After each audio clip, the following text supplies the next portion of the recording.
Good morning. So, welcome to today's mock interview. Can you briefly introduce yourself? Yes, sir. So my name is Pranay Kumar Singh. I was born in Pune. I have done my schooling from Kendriya Vidyalayas due to transferable nature of my father's job. I've done my primary education from Pune and secondary education from Ichhapur in 24 North Parganas, West Bengal. Thereafter, I got opportunity to study at IIT Roorkee. There I did my BTech in production and industrial engineering. From there, I got placed in ZS Associates, which is a management consulting firm. There, I worked as a business operations associate for a US based pharmaceutical and healthcare sector company. Are you still working there or have you quit? No, sir, I quit in 2017, sir. 2017. Yes, sir. Okay, and ever since then you have been appearing for civil services. Yes, sir. And this is your which attempt? Sir, overall fourth attempt and first interview, sir. First interview. Okay.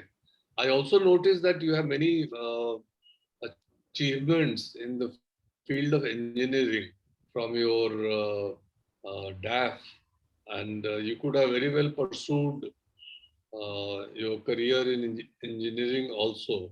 Why this shift to the civil services? So whenever I got opportunity during college, I worked with full hard work and dedication, and I did research work and also extracurricular activities working under NSS and leadership opportunities. So, but I realized that I was not interested just in implementing technical solutions, but also social innovations. So I think civil services will provide me opportunity to implement technical solutions as well as social innovations. Sir. For instance, how does a civil servant introduce social innovations in society? So, sim- so for example, our Swachh Bharat mission, so Shri Parameshwaram Iyer ji, rather than just using technological solutions, banked on the power of image of Prime Minister Modi and Mahatma Gandhi to introduce social innovation and uh, so that people can come forward and yeah, work for the cleanliness and Swachh Bharat of the country, sir. It was more about Anybody can do that. I mean, even when you're working in whatever job you were, if you wanted to follow up on that idea of Swachh Bharat and wanted to bring about cleanliness in your neighborhood or in your organization or in your city, you could have done that. You could not do that. You don't need to be in a position of authority to participate in social activities. There are so many people who do much more social work than civil servants do. So, why civil service? For instance, say if you are in the police, yes, sir. supposing you get the police service, I'm sure you are not going to refuse joining the police, will you? No, sir. No, sir. So then how do you assist in this implementation of this program? So we already have many programs running for community policing activities. These are kind of social innovations.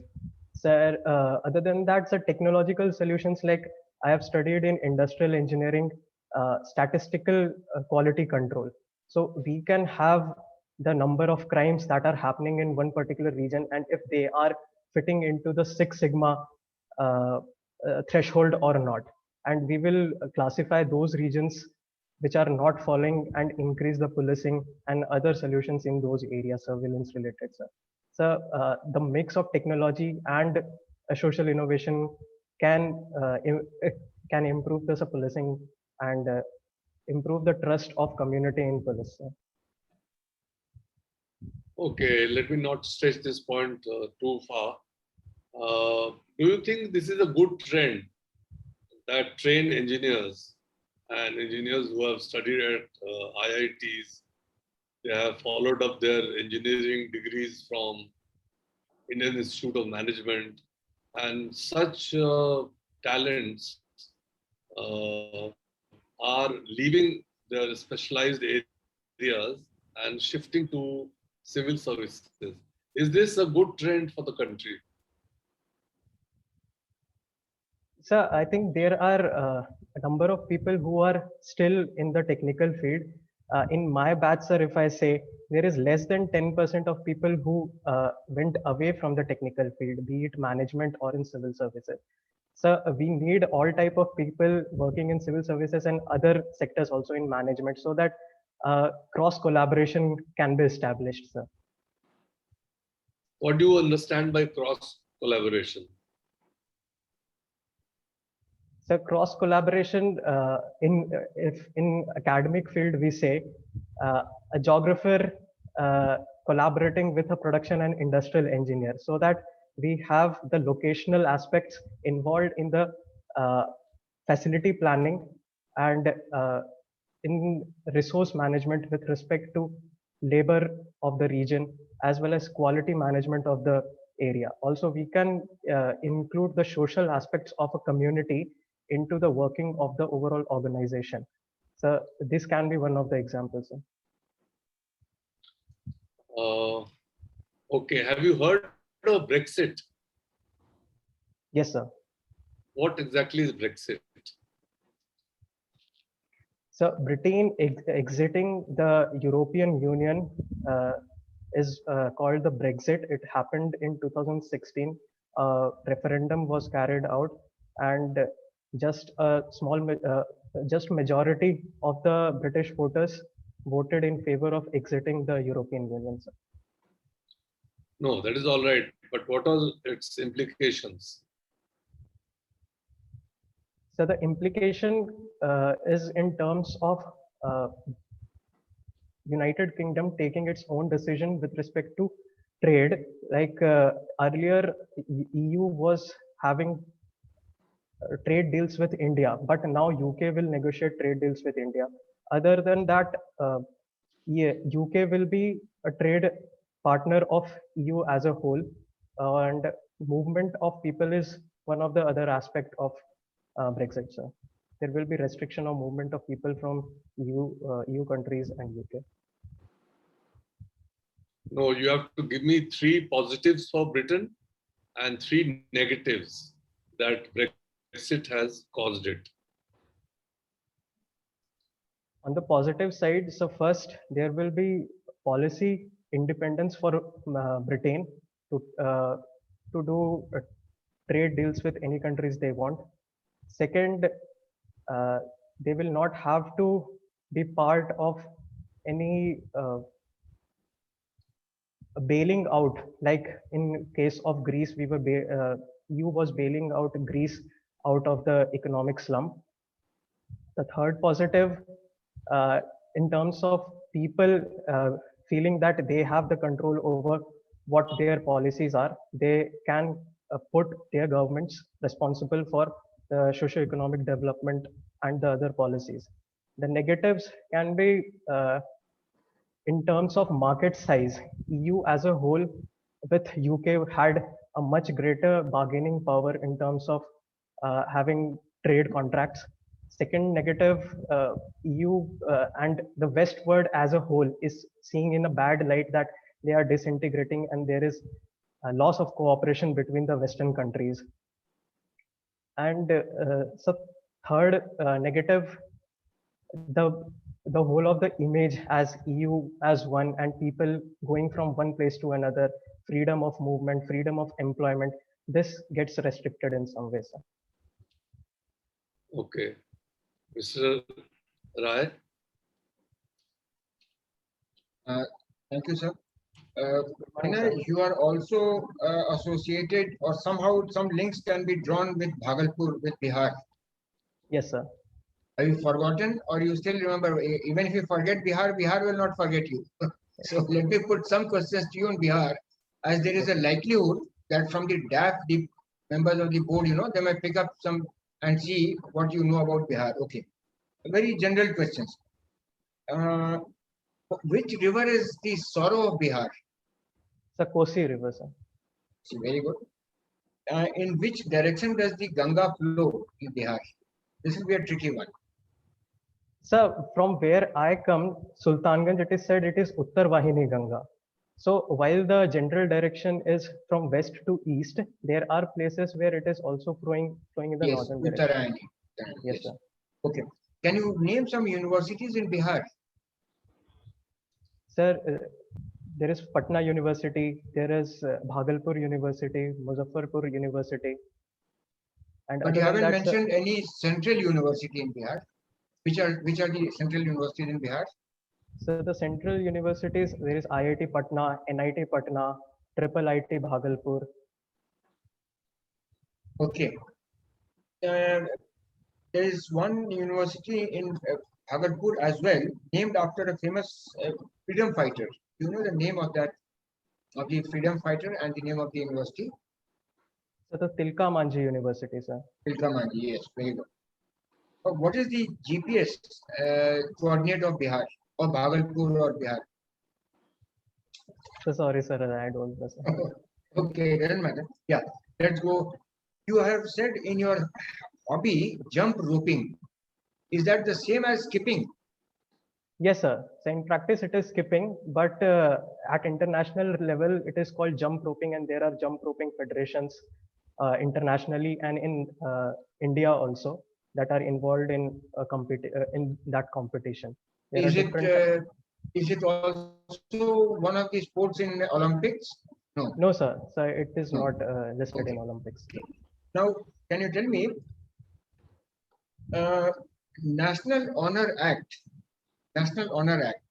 which are the areas it focuses on? I mean, violations of which of the symbols of India does it attract or does it cater to? Did you get my question, or shall I Yes, sir. elaborate? Yes, sir. Yes, sir. So I got the question regarding National Honors Act that protects our national emblems, our flag, and the symbols that are linked to the national pride. That can be the Padma Bhushan, Padma Vibhushan. We should not dishonor the people who have got them, sir. Okay. National anthem, for instance, Yes, sir. the map of India, they're all covered under it. But you gave a correct reply. Okay. Now, what is the three-language policy of ours? Three-language policy. So after the 1960s, we have implemented three-language policy that provides that we have to teach in our schools English, Hindi, and any other regional language according to the choice. In Kendriya Vidyalayas, we are taught Sanskrit. In other regions, it can be Tamil, Telugu, or any other regional language like Bengali. Sir. But it was introduced through which policy of the government? Sir, I'm not able to recall, sir. It was the National Education Policy, 1968. Yes, sir. Thank you. Thank you very much, sir. Okay. Now, and tell me, does it apply to the union government offices as well? Sir, union government offices are required to use English and Hindi. And if required to send any document to regions, sir, then I think, so I'm not sure, but then we can use regional languages. Between state and center, sir, communication, it requires English and Hindi. Okay. Okay. Now, let me take you on to what was the non-plan expenditure and what is the status of the non-plan expenditure on date? Sir, I'm not sure, sir. I remember there was this distinction of non-plan and plan expenditure being ended by the government, sir. But are you not aware of the status today as to in what manner it is now adopted and functioning? Sir, I'm not able to recall. Doesn't matter. It doesn't matter. We'll come to that when we review your performance. We'll come to that. I'll give you some tips on that. what is the Niti? What is the composition of the Niti Aayog?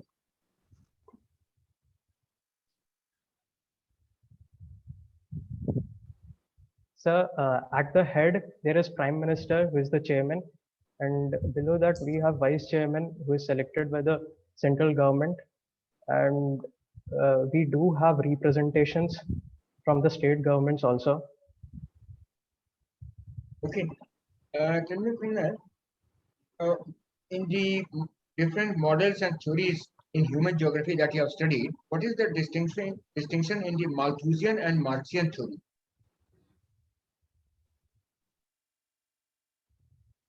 So the Malthusian theory says that with the population increase, there will be positive checks and preventive checks in the form of famines, or there will be uh, undemocratic governments that will lead to reduction in population naturally. But Marxist theory says that it's not dependent on the population, but how the resources are being distributed. That is leading to the population crisis or increase in population. Marxist theory is more humanistic in nature. More humanistic in nature. You focused on the okay. Pranav, in the international arena, what has been our stand, India's stand on the West Asian crisis?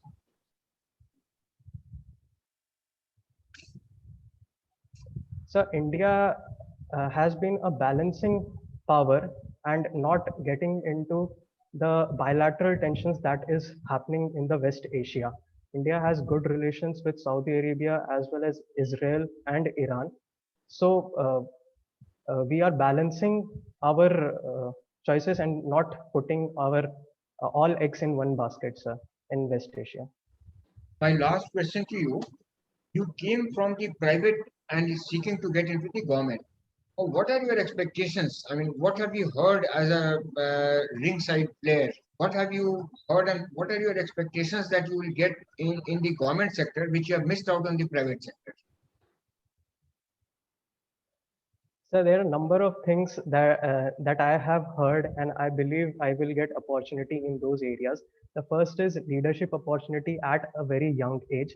Second, sir, autonomy in terms of implementing projects and using our own innovative methods to implement that.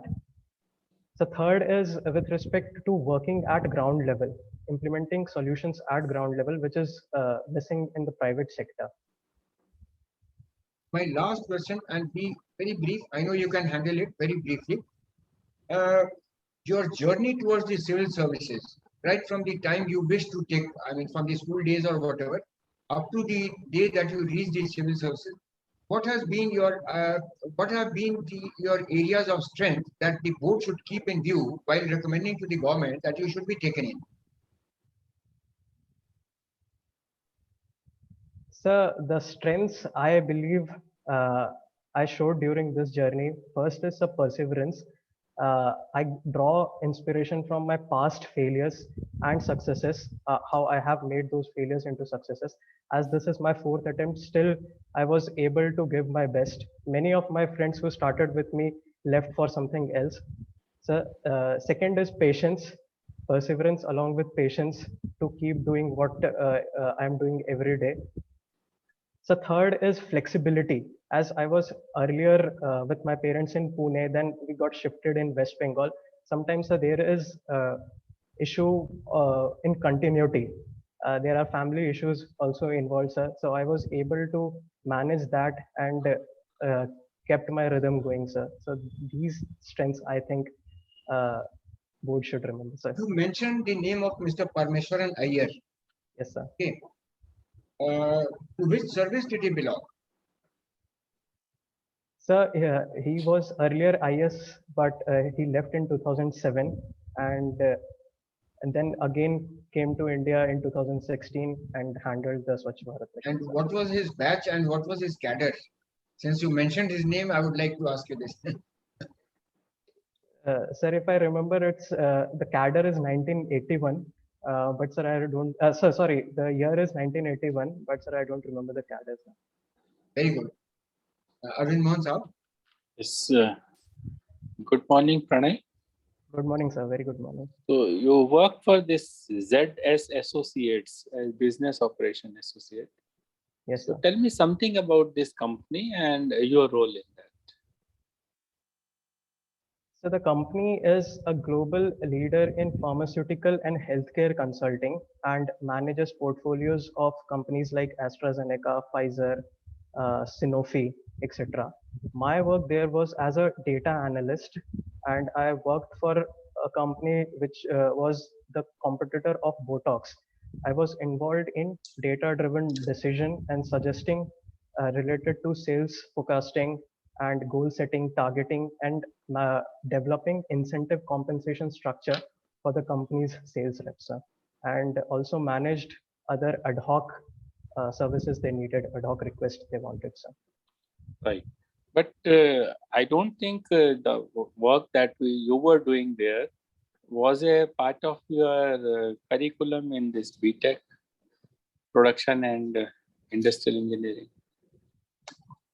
Sir, not entirely, sir. So production and industrial engineering comprises of subjects from mechanical engineering as well as management. Yes. So some of the concepts were being used of industrial engineering, so there. Mm-hmm. Okay. Regarding this Canes, you won a championship from the Canes India. Now, Yes, Canes India, Canes UK is engaged in a controversy with Indian government. There is a tussle. What is the genesis of that? So the genesis is retrospective taxation policy, and it is related to Kane UK reorganizing its asset, in which the Indian authorities say there was incident of capital gain, of which the tax the Indian government wanted, but under the bilateral treaty between UK and India, the Kane government says it is immune to the capital gain tax that India is imposing on them. Are there some other companies also facing similar kind of things? So before this, Vodafone faced the similar Okay. problems. And are there any other company which is having a tussle with Indian government and is pursuing the case internationally? So I don't remember, sir, but there are many other companies and many other who are in line to sue Indian government after the Kane India verdict by the Court of Arbitration at Hague.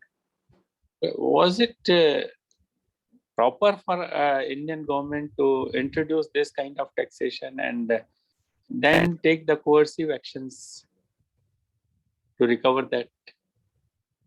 Sir, I think in legal sense it was well within India's rights, because taxation is a sovereign right.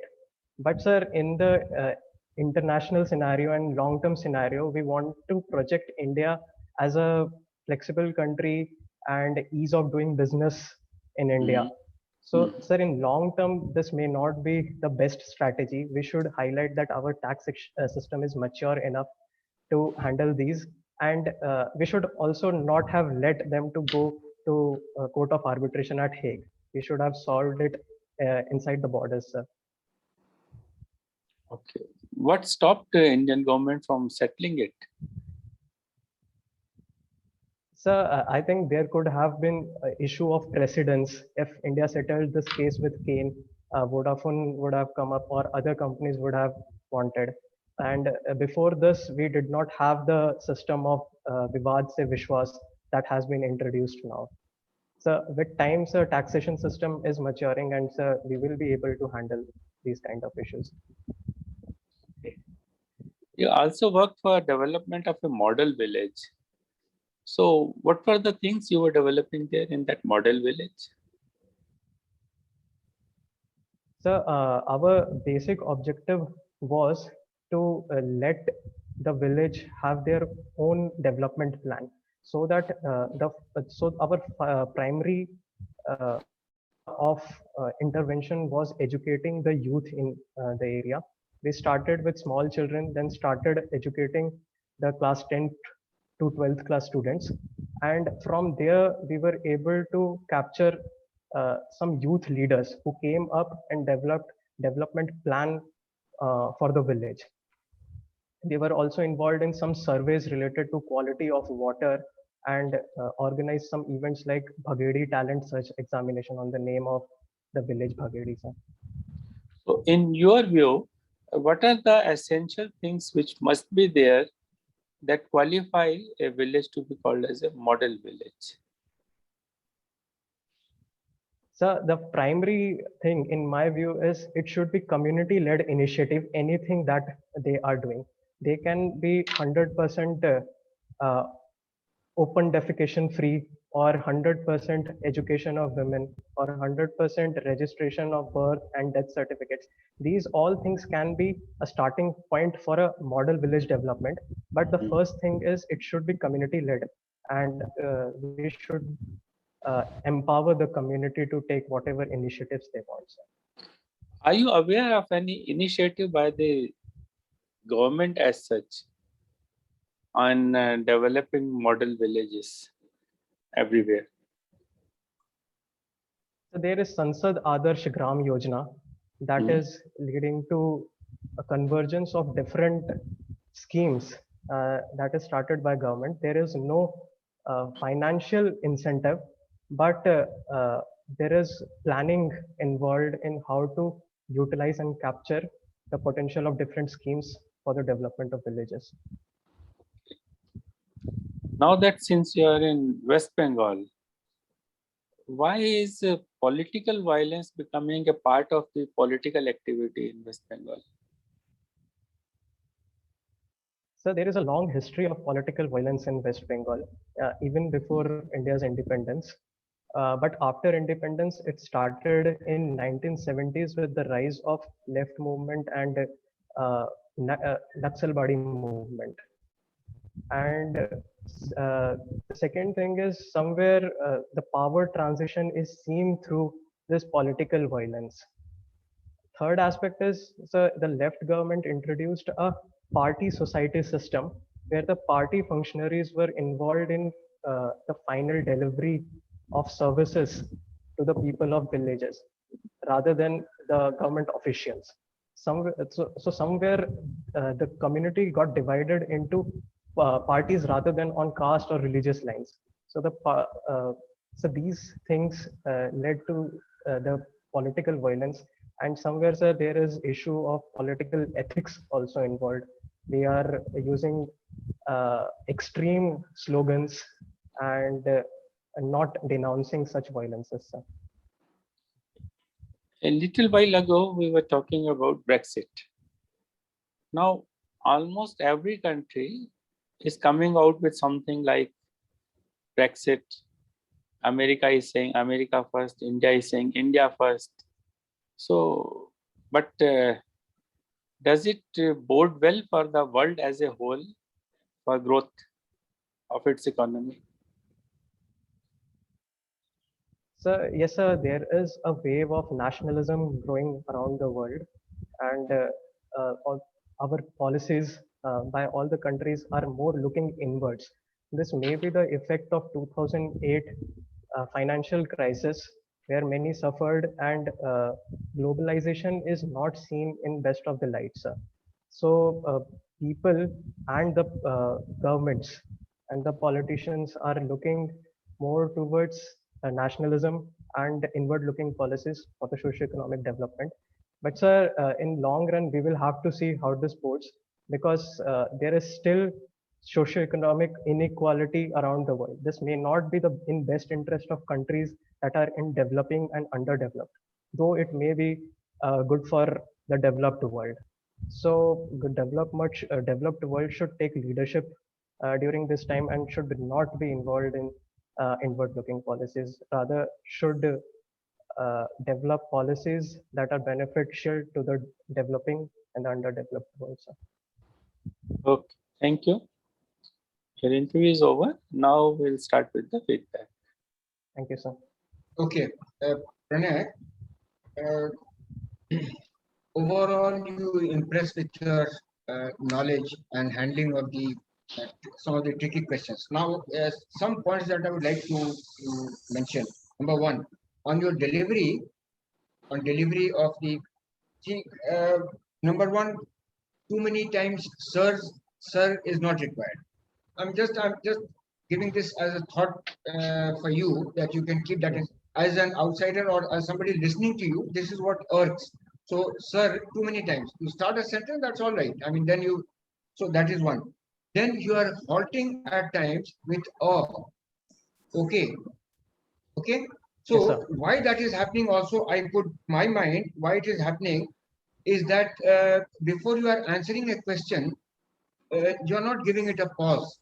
If you pause and formulate, then I think this pause for you to halt yourself midway by saying, "Oh, it's actually buying time." So instead of buying time in between, you do it at the outset itself. So 5, 6, 7 seconds you take when you get the question to reminisce as to how you are going to deliver your answer. That will do away with this small of the. That is one. Shaking of the head, please avoid. Sit before a mirror, see how many times you do it. I mean, just because you are nearly perfection. I mean, you are nearing perfection, so please do it. Take it to the last. Then on the name that you took of Mr. Parmeshwaran, that is all right. I have no issues with that. But what I'm suggesting as a afterthought is that if you take a name, I mean not this one, but any other, be very sure of everything about the issue that you have mentioned. For instance, Parmeshwaran is Mr. Parmeshwaran is a 1981 batch IAS officer. You said that, but he belongs to UP cadre and 1981 batch. You missed out. That is not important that you have everything. But what I'm suggesting is that if you say something, you know everything about it. Because that was not, I mean, it was not really called for, but you gave out that name. Once having given out that name, you must know everything about it. So that holds true for other questions. Now, when I asked you, about the DAF, about your civil services expectations, there you said so many things. Perseverance, that is all right. You said that 4 attempts you made; those things are all right. But Asana Pranav, that sort of impression giving to the board that sir, I have taken 4 attempts and all, it doesn't really. I mean, you're doing so well. Why put in a negative thing there that I've made 4 attempts? Perseverance is of the human qualities that everybody should have. Perseverance. What you missed out, and I must point out, is your own areas of strength that you mentioned in DAF. DAF is what is appearing before me. That is all that I know about you. Nothing else. How much you have scored in the mains, and I don't know anything except what you mentioned in the DAF. Therefore, all your educational background should have been brought out, and the components in them. That this component of production and industrial engineering will come in handy to do this, to achieve this in the civil services. Okay. Your knowledge of geography in settling boundary disputes. Today I've read that Assam is having a boundary dispute with I think Arunachal or Mizoram. So I mean, just if somebody with a background of geography can anticipate these such things, such issues, river disputes, boundary disputes, river disputes, then earthquakes. I mean, all those areas, you can mention that because that's a unique thing to you. You are having an industrial background, industrial engineering background, as well as geography background. So bring in all those things that is already there. You've introduced yourself to the board through the DAF, and you're not mentioning them. Okay. And similarly, your ECA, jump roping, that will keep you fit to attend to the way. I mean, going to even inaccessible areas in places like J&K or Bihar, anywhere. I mean, bring in everything about the DAF into your personality development. Last question, last observation. Non-planned expenditure. Read about it. In 2016, I think it was done away with after the Rangarajan committee report. So they removed the distinction between the non-planned and planned, and they have now the expenditure is classified into capital and revenue spending towards of the government. Just read about it. It is a likely question. It may spring up. So otherwise, I was happy with your performance, Pranay. All the best. Thank you, sir. Pranay, it was a good performance. It was a very good performance by you, and you answered most of the questions in a very nice way. So just keep it up. And it's good that you dressed up professionally for this interview. You took it seriously. I appreciate that. Thank you so much, sir. Thank you. Chairman, sir. Pranay, anything you might like to ask us? So no, sir. So I'm pretty much satisfied. I think, sir, how sometimes I get tongue-tied, sir, while speaking. And so while you were asking questions, initially I was not able to answer as I would have liked to. So what can be done in the situation of when one gets tongue-tied, sir? No, I don't think you got tongue-tied. Like that. So many times, everybody in a conversation feels that at some point he got tongue-tied. You should not really bother about it. But certain issues you must think out very clearly because it is very common of engineers to be asked this question, that you are shifting from a specialized area into a generalist domain, whereas worldwide the trend is more towards specialization, right? So this question is asked of most IITians or most engineers, most doctors, that why don't you continue with you gave very good answers. You said that majority of us continue, but some of us want a different career path, a career path which has some variety and some other sort of challenges. So that was all right. But then, in saying in general terms, policy implementation and this and that, this is all half-baked knowledge or half-baked ideas that people have given you. Okay? You just say that besides being only an engineer, I wanted to be a civil servant so that I have more grassroots experience, more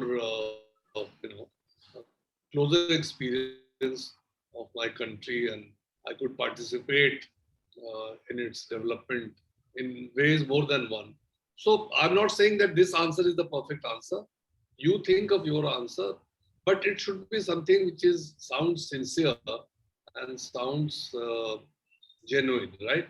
It should not act policy implementation. Nobody does policy implementation, let me assure you. So these are all vague ideas that we have. That means you have not researched on the job content of your, the services that you're, and you can end up in income tax. You can end up in so many. I mean, you can't assume that you will only be in the IAS, and even in the IAS, bulk of the time you are in very routine kind of jobs, right? So that is the point I'm trying to make. Otherwise, I think you are a very good candidate and you will do very well. We wish you all the best, Pranay, and Thank you so much, may sir. God bless you. Thank you for your May you message, come sir. out Thank with you. flying colors. Bye-bye. Thank you. Thank you, Okay, sir. all the Thank you, best, Pranay. Pranay. Have a nice day, sir. Do well. Thank you. you. Same to you. Thank you.